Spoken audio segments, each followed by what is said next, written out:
Moving house is not just stressful for us, it's also stressful for our pets. We're taking them away from their safe patch and everything that's familiar to them. In fact, 48% of pet owners say that their pet experienced stress during their move. According to recent research from the Money Supermarket Home Movers Hub, problems experienced by pet-owning home movers include pets running away to their old home or going missing altogether. Here are some expert tips to guide you through the process and reduce the stress of moving. Your dog, for example, may show destructive behaviour and you may come back to find all of your boxes chewed up, or your cat could suffer with things like cystitis or other stress-related problems. So there's lots of simple things that you can do to help alleviate these stresses.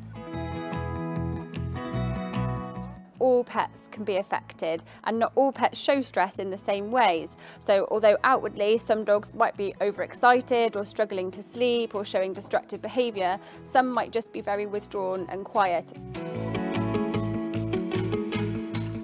I think it's a really good idea to set up a safe room. So in the weeks leading up to you moving house, start placing all of their familiar items, so like their bed and food and water bowls, into one safe room. When you get to your new house, it's important to do the same procedure in reverse. So get all of their familiar items, their beds and things that smell like your old house, set them all up in a new room, and they have this room as their little safe area in your new house. And make sure you make time to spend with them.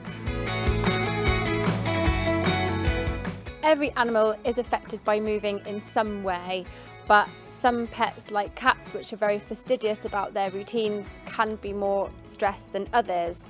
It's important to think about all your pets, particularly if they're elderly or they've lived in that house for a long time, or obviously if they're poorly or on medications from a vet.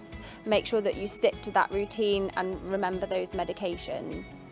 For some pets, actually putting them into a kennels or a cattery is going to be less stressful for them. You will also be less stressed because you'll know that they're safe. Remember, if you are taking them to a cattery or kennels, they will have to be up to date with their vaccinations.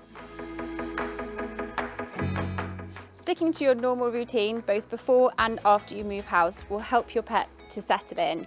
So feed them at your normal times, make sure water is constantly available, and if they exercise, make sure you do that at the same times as you normally would.